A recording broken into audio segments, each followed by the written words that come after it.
بسم الله الرحمن الرحيم. الحمد لله رب العالمين وبه نستعين على امور الدنيا والدين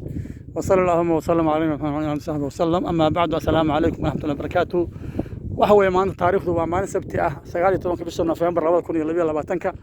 oo ku beegan 25 bisha Rabiul Thani ama Rabiul Aakhir 1444 hijriga ah. ilaah baa mahad leh. halkan waxaanu ka soo kacnay aniga Cabdimajid Maxamed Cali Weyne iyo sarkaalka ciidamada maartay oo la yiraahdo Saacid maanta Saacid iyo cali baa la weynaa loo yaqaan laakiin ayaa kale kol isaga saraakiishaas iyo rag badan oo odayaal ka reer Balibasla oo nala socday يا علي علمي علي لك على بالله وناس سويه ما نريد ما waxa la ma ka xanaaqan mise ka xanaaqay marka hadda ka xanaaqin dhib male marka khayr badan Allah si ragaas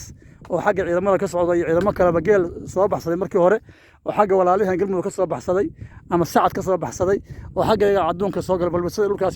la soo aaday ayay daba galeen ilaa iyo salax ka sheebay geel laga soo celiyay maanta ayaan geeli wareejinayna halkan ku wareejinayna geelina hadda waa wareejinay إن شاء الله كريم مركا waxaan rabaa marka hore kalmadina siiyo Colonel Saacid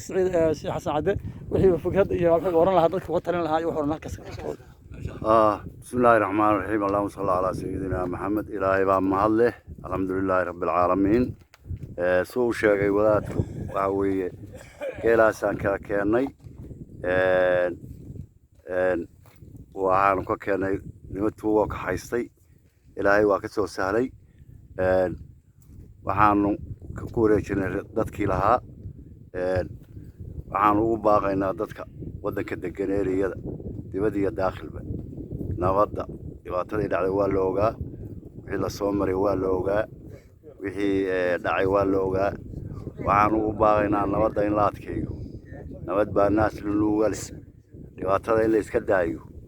waxaanu ugu baaqaynaa wixii dhibaatada ilaahay inuu ku cesho muslimka oo dhan waxaan ugu baaqaynaa dhibaato badan baa laga soo maray tuugu baa jidha dadku waxaa la rabaa ehelka oo ummadda wadanka iyo dalka waa ka badan yahay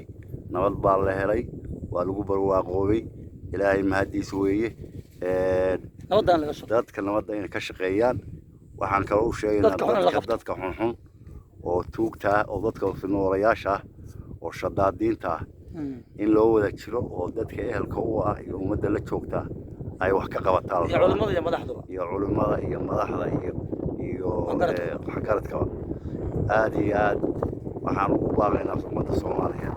nabadda in la ilaasho hadii la hayno aad iyo aad loo mahadsantiin